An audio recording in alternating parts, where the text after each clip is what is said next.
Our channel Dona Jayanta. আমি ডোনা চলে আসলাম তোমাদের কাছে আর একটা নতুন মিনি ব্লগ নিয়ে। আজকের ভিডিওটা একটু অন্যরকম, চলো ভিডিওটা শুরু করি। তোমরা আমার আগের ভিডিওগুলোতে দেখেছো আমরা যে কটার দিন ঠাকুর দেখতে বেরিয়েছি। আমরা 4 জনই ঠাকুর দেখতে বেরিয়েছিলাম। আজকের আমি, বোন, ভাই, আমার বর, জিম দাদা আর দিদিভাই 6 জন আজকে ঠাকুর দেখতে বেরিয়েছি।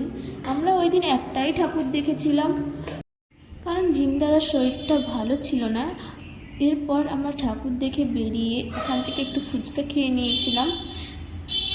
কিছুক্ষণ আমরা গাড়ি নিয়ে ঘোরাঘুরির পর চলে গিয়েছিলাম ডিনার করতে।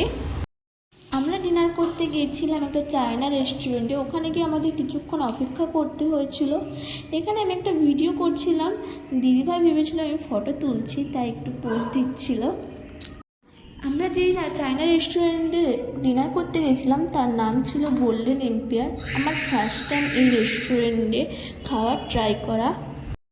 খাবার অর্ডার দিয়েছিলাম। প্রথমে স্ন্যাক্সে নিয়েছিলাম কাবাব আর এক ধরনের চিপস। এরপর আমরা রাইস আর 3টে তরকারি নিয়েছিলাম। তার মধ্যে রাইসটা আমার একটু ভালো লেগেছিলো, এই দুটো তরকারি আমার একদম ভালো লাগেনি। এরপর আমরা বাড়ি চলে আসি। ভিডিওটা এই পর্যন্ত। যদি ভালো লাগে লাইক, কমেন্ট, শেয়ার এবং সাবস্ক্রাইব করবে। টাটা।